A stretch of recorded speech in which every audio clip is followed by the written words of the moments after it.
Welcome to the Smart Property Investment Show, the podcast by investors for investors. Oh, good day. Hey, guys. Phil Tarrant. Welcome back to the Smart Property Investment Show, wherever you're tuning into this, right across the internet, probably on YouTube is where a lot of people watch this.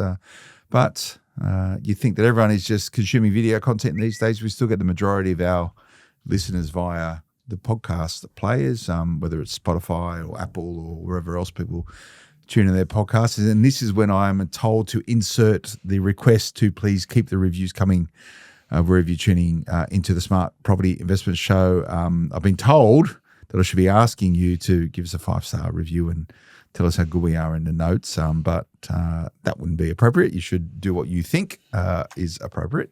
However, I reckon after 10 years of recording this podcast, we're probably due 5 stars for commitment at least, and longevity and continuity and all those great things which make podcasting and also Australia's property market such an important and influential part for Australia. I'm obviously dialed in with a lot of the news going on right now in relation to finance. It's certainly clear pathway for what I think 2026 is going to look like. And I think there's a lot of Australians scratching their heads at the moment, actually thinking, hey, this is not the direction I thought things were going to go into, when you already have economic commentators and economists potentially predicting an upwards tick in interest rates rather than the downward cycle that we were told. I know the Treasurer's getting a bit edgy around it. They thought the government, they were in a pretty good run getting inflation under control. Well, it's peaked up above the Reserve Bank of Australia's target band, and it would appear that it's going to be sticky for some time. So folks down in government probably getting ready with their spin doctors to tell us the reason why inflation's higher than what they thought it would be. Maybe it's got something to do with the fact that they thought they'd bring it down just by handing out money for electricity. But you know what? This is the way it works out. So watch this space. But running in parallel with that, a couple of headlines over the last week or so. APRA, as I have telegraphed and indicated for a couple of months now, certainly been looking at the lending space, and they have now come out with recommendations and guidance around it. We'll get stuck into that today. We've also seen quite a lot of commentary around lenders looking at trust-based and company-based lending differently. So investors in a frenzy around it, worrying about what it's going to mean for them. I want to get stuck into that today. And also look at some of the ironies of the finance market, which there's a lot of things working counterintuitively or cyclical to each other. So I don't really get it. I'm not very smart, but I'll try and break it down so it's relevant to you all. Where I do get help is by Eva Loisance, who is the principal of Finni Mortgages. She knows more about mortgages than I do by a long way. Eva, how you going? Yeah. See how easy I toggle between Eva and Eva when I forget? That's all good. Yep. Yeah, it's good to be back. It's been a little while, I think. Yeah. What'd you think of my intro?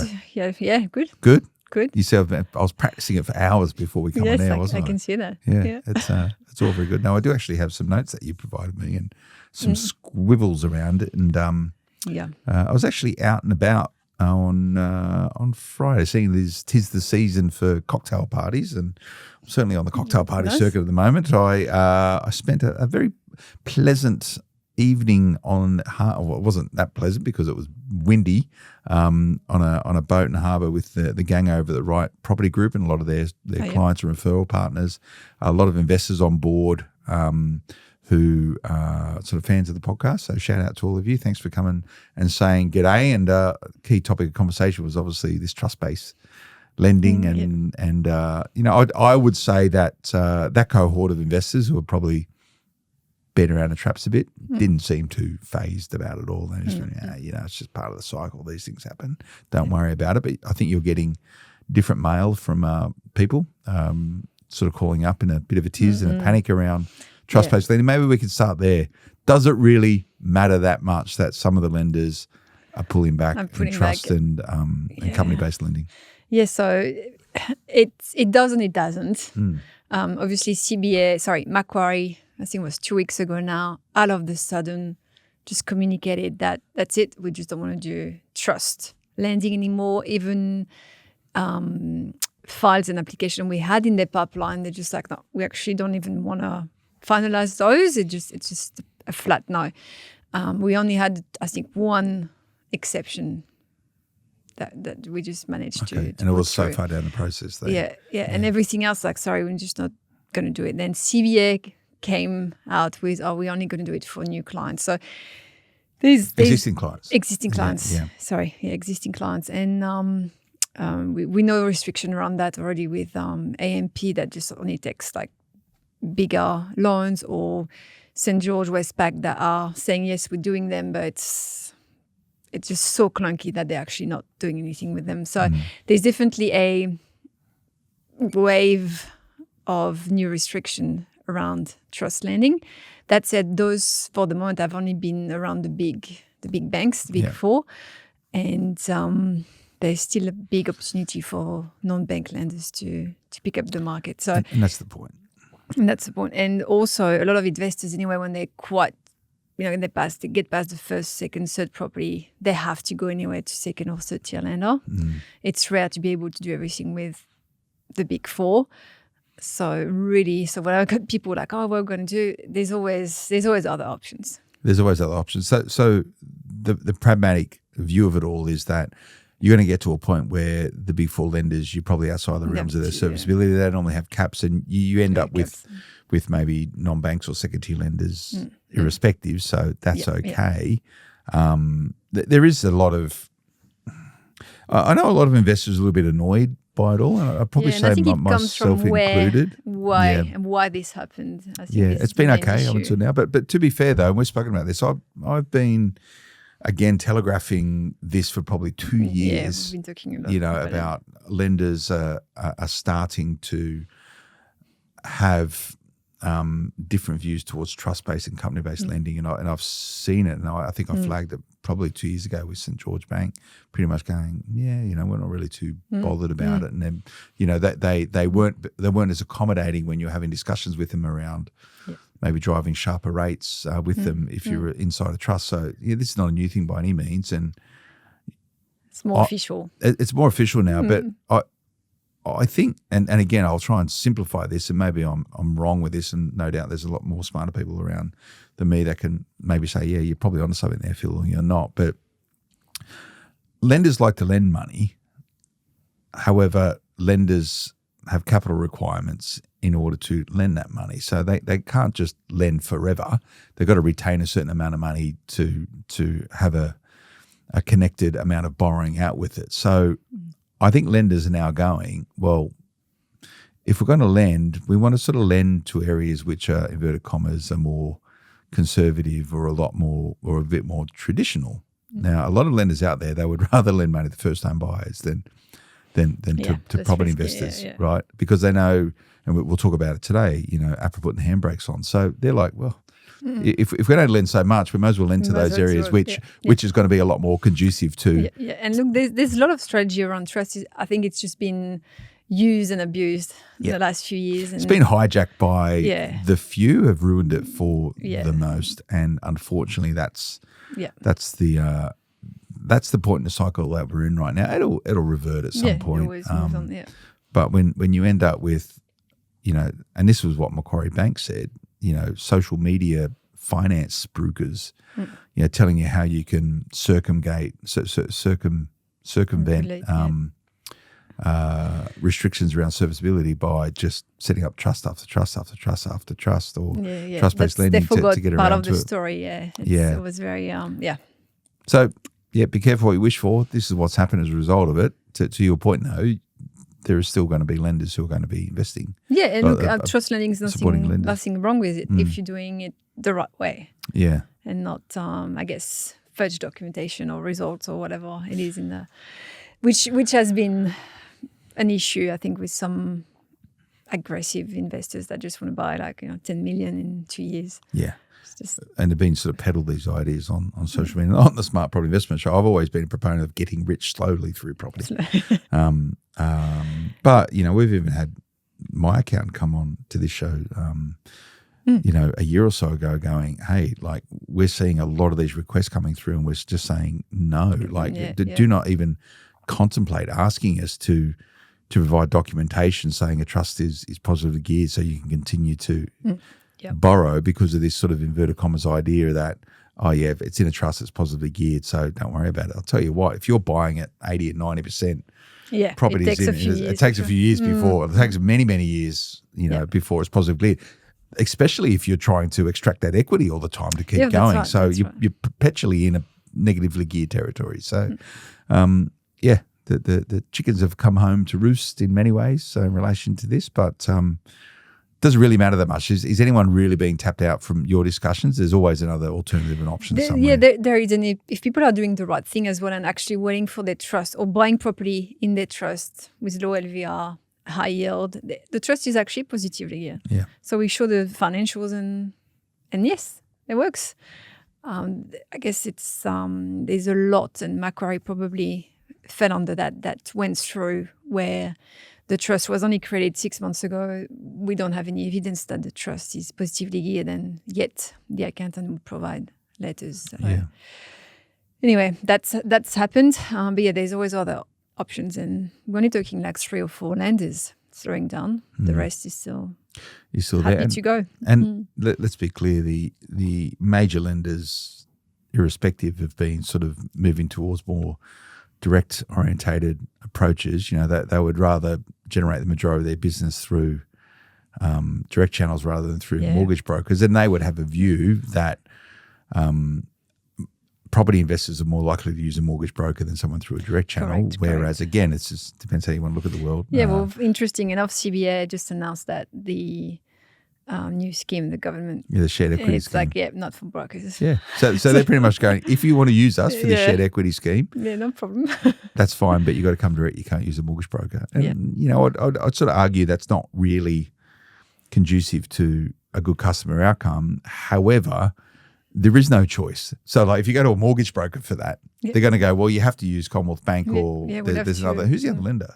I don't know yet who would do that, but probably most of the big four would we'll do it. Yeah. So they're going, well, you don't have a lot of choice. So therefore, you don't really need a mortgage broker because it's got to be one product that you get. It's a shared equity scheme. You don't need any It's debt annoying advice for us as brokers with the best interest duty. If I do a comparison and actually CBA comes at the best for this, which I don't know yet, but I would have to tell the clients it's in your interest to actually go somewhere else after I've done all the work to tell them. Yeah, that's the way it is. Well, CBA's got big friends there in government. I'm sure this was hatched out appropriately with them, and that's the way it is. But again, this is the point around whether or not all of these schemes that are coming together right now are actually appropriate. I've got some pretty firm views on it, and particularly the shared equity scheme.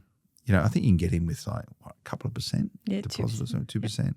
Like, I've got an issue with that one, especially let's say someone that only has 2%. When it's time to exchange contract, often the vendor will ask for 5 minimum or 10 sometimes. Who pays? Who pays that? Who pays? How are they going to get that sorted? And people are not going to accept 2%, knowing that they actually don't have any other funds if something goes wrong. So I feel also that, okay, it's great in theory, but when it's time to go and buy the property, a lot of vendors are just not going to deal with that. Yeah, again, it's going to put layers of complexity to it, but it comes back to the point, and everyone sort of looks at the Australian property market and says it's unaffordable, right? They go comparatively globally, and they go, if you look at income levels and all that sort of stuff. And they go, it's just not right. There's a property bubble here in Australia and all this. You hear this all the time. And you go, well, there's a good reason why the property market is what it is in Australia right now, because you have 2 really major partners that are highly invested in making sure that the property market continues to grow in value. And you can look at this in a number of different ways. If you're a cynic, you would just say it's a real problem. If you're in the game, you're sort of trading off it. But on one hand, you've got the banks who want to lend money, and our banks are pretty good. Yes, there's some governance around them with APRA and all that sort of stuff, but largely they won't lose their money. So banks don't want property values to go backwards, and the Australian government doesn't want property values to go backwards, because that would cause a lot of problems for everyone, the government included. Now, when you look at this new scheme, this shared equity scheme, that means every single Australian taxpayer is co-investing in property.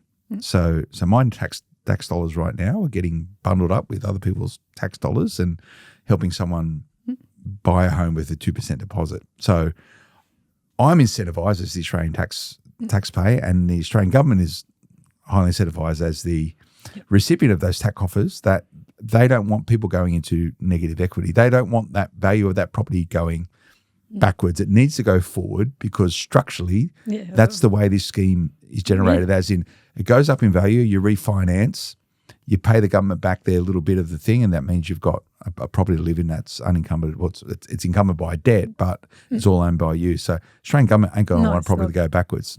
Now, the cynic in you sort of says, well, all this rhetoric and policies around affordability, it's just really complicating those things. But anyway, things don't seem to be moving. And super, super high leverage, like less deposit you've got, obviously the bigger the loan.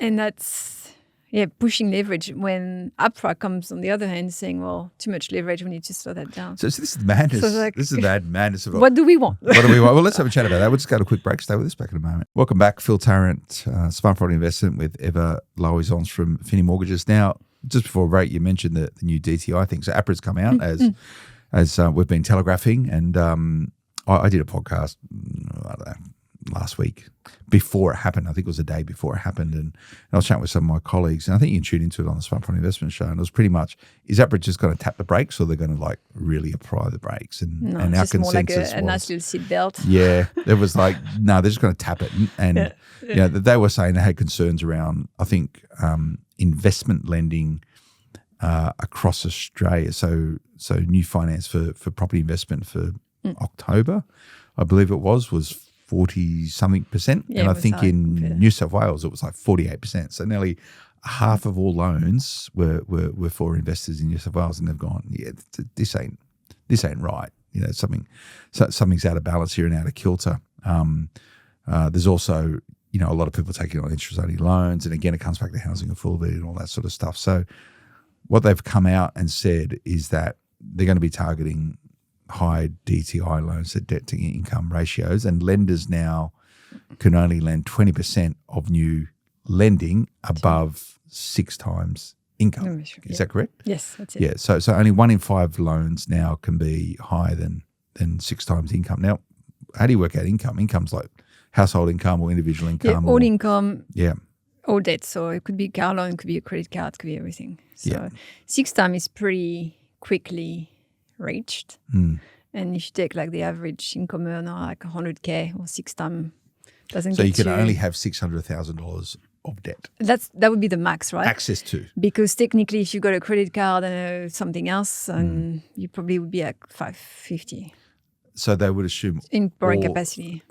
So they'd assume all of your contingent debt. So if you've got a credit card for 100K, they're going to go, you're already 100 in, you can only go 600. So the most you can borrow is $500,000. Yeah.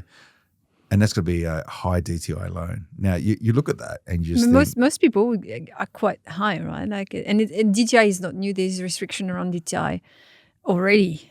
Some banks don't want DTI over 6. Some banks have, you need to have a higher surplus to make it work. So that's not new. It's just the 20% max that is new. It's a bit blunt, though, isn't it? Though, because if it's very binary. If you just go, well, it's 6 times your income, but then you look at serviceability. So there's 2 different ways to view it. Your serviceability profile might come out differently. Well, often it's sort of it sort of follows same line. DTI, and servicing follows. That said, obviously that's only the banks that have that restriction. It's got to be ADI, approved deposit taking institution. Yeah. So if someone receives money and puts it in a thing, it's out. Yeah. And what's funny also with that is, well, we're restricting high leverage loans, but then as we discussed earlier, just go with the 2%, which obviously will push your DTI to a super high level. Someone with a 2% deposit will have a DTI over 6, very likely. Otherwise, they would have more savings. Yeah, but imagine on the shared equity scheme, it would be different because the government is fronting the rest of the cash, right? Yeah. So the loan's going to be lower because they're co-invest. It's like co-investing with someone, right? But rather than co-investing with a friend or a colleague or a partner. That would be probably the low income earner. So they would. So it's still going to be leveraged. Yeah. It still would be pretty close to the 5. But I wonder if they just 6. go, no, but that's okay. There's nothing to see here. It's okay. But they have, like the 20% threshold is, there's a bucket for investors, there's a bucket for an occupier. And funny enough, construction loan don't apply. There you go. So there's always a way around this stuff. Yeah. But high DTI then, if you're borrowing, if you're on this 5% scheme, that means you're borrowing 95% of the value of the home, even though, yes, it's secured from an LMI point of view by the government. That would probably price out a lot of borrowers, right? If it's 6 times, if you're investing in places like Sydney, right? So people go, oh, it's up to 1.5 million. I think the 5% scheme. So you go, okay, I'll put 5% down on that's what it is. Like, most people can't afford the debt they technically can get through those schemes. Yeah.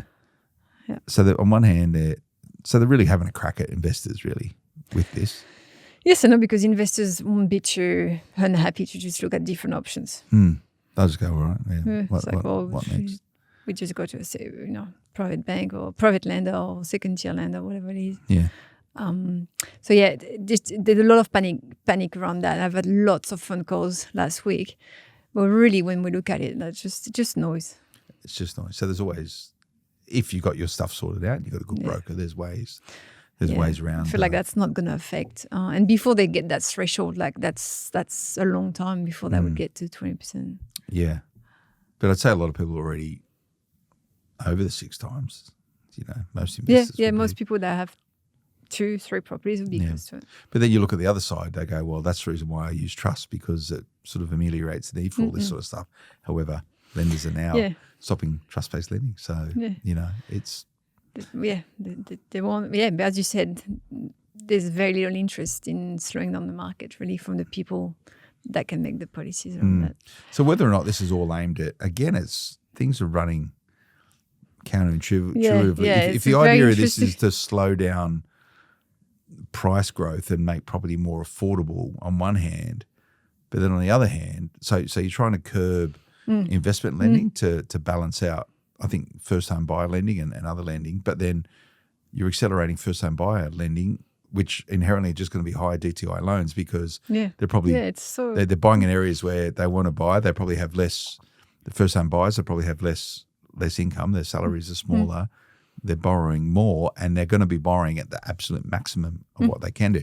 And this comes back to my point. And if you're a property investor, there's a pretty safe bet that property prices ain't going to go backwards, irrespective of maybe even the mishandling of the economy, right? Because what happens if that's the case? You end up with all of these Australians in negative equity who are all going to say, but I went into this because you, Mr. Government, told me this was a good idea and I've committed to my dream of buying a property. Like the government sitting there going, oh, we're going to compensate everyone for bad decision making because the market moved against them. Like, yeah. It's very interesting. It's posing these ideas. Next year is going to be a interesting market. And there's, from the APRA thing, I can see it's creating as well a bit of a people that don't really know. So it's starting in Feb. Yeah, Feb 1. Yeah. Yeah, but it's also like, FOMO. Let's go in now. Let's go in before they get to the threshold. Let's go in, Well, already I saw on the paper. So it's like pushing more and more again in the market. Yeah, I think auction rates were a little bit softer. The weekend just passed because a lot of people are now thinking, hang on a second, there might be rate rises rather than rate cuts. So, our economic masters are probably sitting there just going, there's a lot here that's really tough to balance at the moment. Yeah, it's hard to predict what happens when all these first home buyers go and 95% go and buy these massive homes with big debt on it. And then interest rates start rising and they're already redlining, right? Everyone, you've been doing this for years, right? People always maximize their borrowing, right? They do. But the thing is, with all the buffers into it, like there's still a bit of fat. It's 3% fat in everything. That's a lot, like for interest rate to raise. But everyone's already complaining about the cost of living and they can't afford, and people are in sort of negative, monthly budgets, right? It's hard to get the real facts and the real figures. But for property investors, Then people need to rent, and then you need more investments, and then let the investors buy their property. Yeah. This is one of the reasons why investment lending is rising, because a lot of people who traditionally just would have bought their home to live in are now going, Investment, again, what they hear is that's a real trend as well that might not be taken into consideration is the reinvesting path, because people it's reshaping. It's inherently reshaping the way in which Australians view property, and I know that doesn't sit comfortably with a lot of people, where they think property shouldn't be an investment vehicle. It should just be a place where people live and as their homes. But how many first home buyers, irrespective of the government grants, are saying, "No, I don't want to play that game. I'm just going to rent, and I'm going to invest where I need to be investing." And it's having a lot. Yeah, and I don't know if that's really looked at when they look at figures, 46% or whatever investing. Well, it might just be people investing rather than but also like just because they can't do it other way, and they just find better way for them to do it. Yeah, and they have no intention to ever get into principal place residence. Yeah, I don't know. Yeah, we do a lot of reinvesting. Yeah. So people that they just no intention to do anything else, because like we're not going to spend like 2 million on a property, and then we can't do anything else. A lot of times you do the math. It's a lot cheaper to rent where you want to live and invest where you're going to get the biggest return. That's essentially what rent investing is. Most people that would do that would be stuck then, can't do any more than just their home. And that's the point, right? And I think the lenders and the government would rather people follow a traditional view, which is just buy your home and pay it off and have a 40-year. Like if you're taking a 95% loan, 5% deposit, without really too many other sort of closing costs, what's the length of the mortgages on that? Are they 40-year mortgages? They're 30-year mortgages. Like, you got someone with a 30-year mortgage, and that's the maximum. They're already out there. They're borrowing threshold. That means they're not going to be doing any additional investment property. They're going to be good workers. They're going to sit down and being a bit cynical here, and put their head down and work hard and and continue to fill the coffers of the federal treasury with their tax dollars, right? It's a really interesting situation. The balance of it all. I don't want to be No, but we can. I think we can see the picture there. You see the picture? Maybe it's right or wrong. I'm sure someone can have a chat with us and explain a little bit better than us. But this is the coalface, right? This is not people sitting in a think tank or some sort of government body in Canberra doing modelling on stuff. This is what we're seeing out on the ground, and the real world thing. We were told when they introduced this 5% scheme that was only going to have treasury modelling it's only going to have a very tiny impact on property price growth. But so who's doing that? Who's doing the modelling? I don't know. I know a lot of property investors are actually rejoicing it. Like, yes, it's a bit of a dichotomy because there's a lot more competition in the market, because most investors play in the same place where first-time buyers are playing purely because that's the nature of the thing. That wasn't the first time the scheme, like, it always does the same thing. Like, can we learn from this? Or? I don't know. Or we just want this to happen anyway? I don't know. I think it's appropriate for the government to have schemes to support home ownership in some capacity, particularly for maybe lower income workers or workers who may be sort of connected with essential services. You can't compromise the fabric of communities and how people do it purely because certain workers who might not get paid as much as other people get priced out of the market. I think it's appropriate that those things exist, but taking the shackles off for every single person.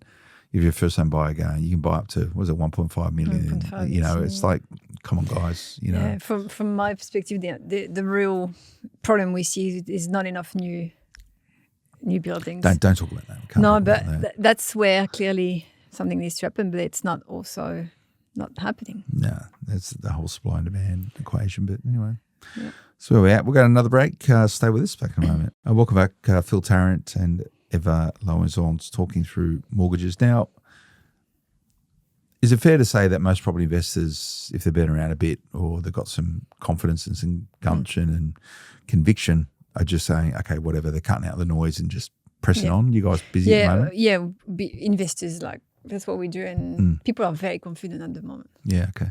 There's no, and I guess from all Are they confident about price growth? Yeah. Are they concerned about the potential for rate rises, or is it just part and parcel Yeah, look, it's for experienced investors? Yeah, it's part of it. It goes up, it goes down.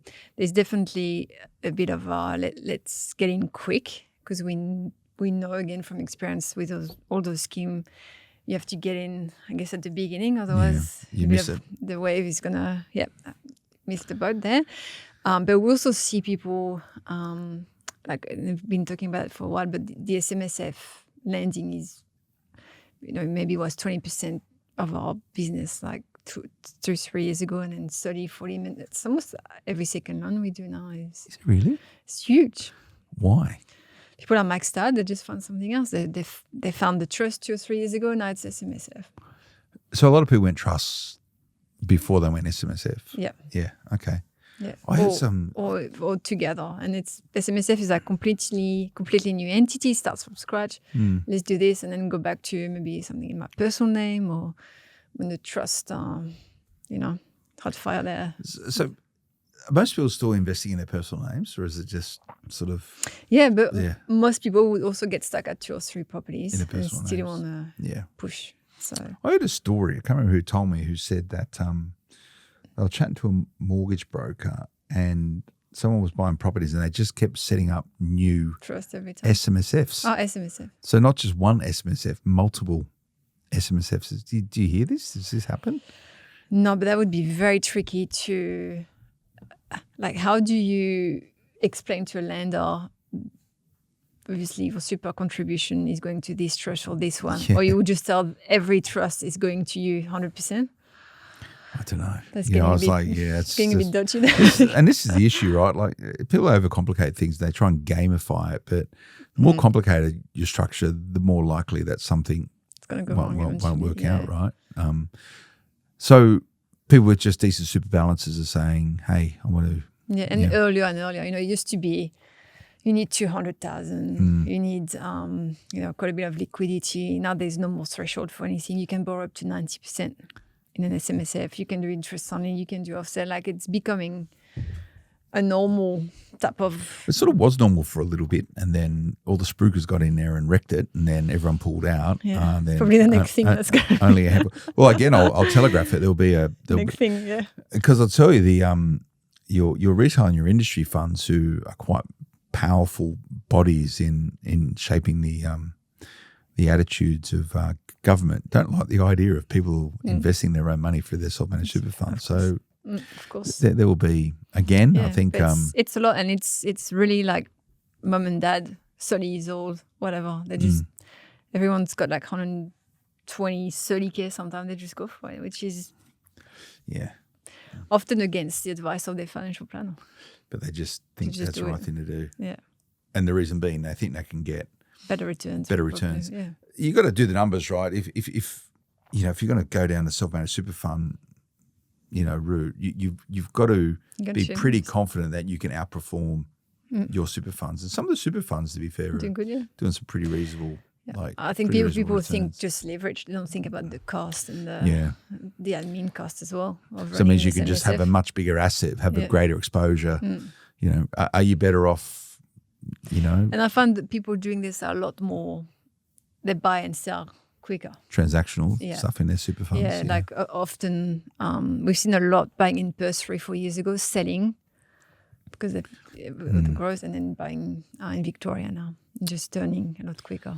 Yeah, and I think there's cost to do that, of course. I think the Melbourne markets, there's a lot of activity in there with investors, and also in and outside of super. I was speaking about this the other day. I don't know how much the baseline fundamentals of that market is really driving the price growth that's been taking place there. But I saw SQM put their report out that they do at the end of the year. Did you see this? Where they do it every year, with they sort of have a number of different, I think there's 4 cases of, interest rates stay the same and blah, blah, blah. And on some of the most favourable cases, they're talking about like Perth growing 16% again, and Adelaide looking pretty good, and Brisbane looking pretty good. Sydney and Melbourne, to be fair, were and Darwin obviously growing quite a lot. Sydney, Melbourne were the forecast to be performing, the softest. But go and have a look at that report. They put it there every year. It's sort of a bit of a, hey, look, I've thought of everything here, so this is what we think. What happens? Yeah. But it's hard to say with all there's so many different directions where the market's going with what the banks are doing, what the government's doing with APRA. Like it's pulling in all different directions. Yeah, I'd actually like to sit in a meeting between the government, so people in Parliament, and APRA to see how that goes down, and also with RBA as well, right? The RBA won't be pushed around, but I think you're going to start hearing some very interesting rhetoric coming out of the government in relation to the economy and housing markets moving forward, because whether or not the regulators are going to be moving in the same, or the bureaucracy is going to be moving in the same speed of what the government would like to take place. They've got some big issues with inflation, and we're now just entering the Christmas period, and people out there probably spending money. So we'll see how that goes. But would you be making too many decisions around whether or not interest rates are going to go up or down next year? Understand your own risk appetite, I would imagine, is what you would say. I don't know. I would assume it would stay the same for some time. There you go. But have they gone too hard with the rate cut this year? I don't know. Maybe. There was a lot of people thinking it was going to be cut. Yeah, no. So 2 months ago, I think it was going to happen in November. I thought there would be a cut 2 months ago. Yeah. I said no. I said no way. You knew. So tell us for next year. I can't see any cuts. No. You just don't know. You don't know what. There's so many what ifs, but if you look at the current trajectory of the sort of the data which are used as mechanisms for shaping official cash rate decisions, inflation's an important one, jobs is an important one, and they would indicate that unless something seismic happens, the government hasn't, inverted commas, cut out the idea of maybe putting more stimulus into the market by paying people's electricity bills, which I don't know. I'm a simple bloke. I sit there and go, it's like $75 a quarter. Does it really matter that much? Maybe it does. It's a bit more than 75 a quarter. I've never seen it. I don't even know if it exists, right? Yeah. Anyway, what do people do about all this? If you're worried about high DTI loans, if you're worried about just talk to your broker, we'll get it sorted. There's ways around it. That's I feel like a lot of it is noise and people worrying. Yeah. There's always a way to around it. And the baseline fundamentals of reducing your exposure to debt through credit card debt, all store card debt, all that sort of stuff, all the good housekeeping. Non-secure debt is always. All the housekeeping stuff is still key. Don't spend more than you make. Yeah. Get your financials done on time. Yeah, and I guess keep it clean. There's no need to use strategy the wrong way. You can do it the right way. It works. There's no need to push the boundary too hard. And then at the end of the day, people are the one making the mortgage repayment, regardless if they are trust, SMSF, whatever. Yeah. So, and the sort of traditional way, if that's such a thing, is probably the most appropriate way for most property investors. There's a good reason why most property investors only own between 1 and 2 properties, right? Most of them would hold them in their personal names and probably don't have the capacity to buy anymore. So it's okay to do it. And that's the majority of property investors in Australia. Only a handful, people out there sort of buying multiple property portfolio. All right, good. How do people track you down, Eva? Finni.com.au. There's a quick link there. You can just book an appointment with a broker. Have a chat. Help me now. Quick. Yep. Cool. You guys working up to Chrissy break? Yep.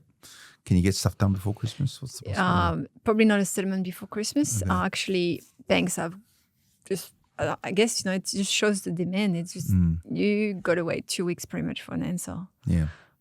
So we can lodge your application. You're not going to settle before Christmas if you buy today. That's fair enough. It's not happening. No. Sorry. That's all right. Good. Thanks for coming in. Remember to check out finni.com.au. You can also have a look at smartpropertyinvestment.com.au. Lots of info there around financing.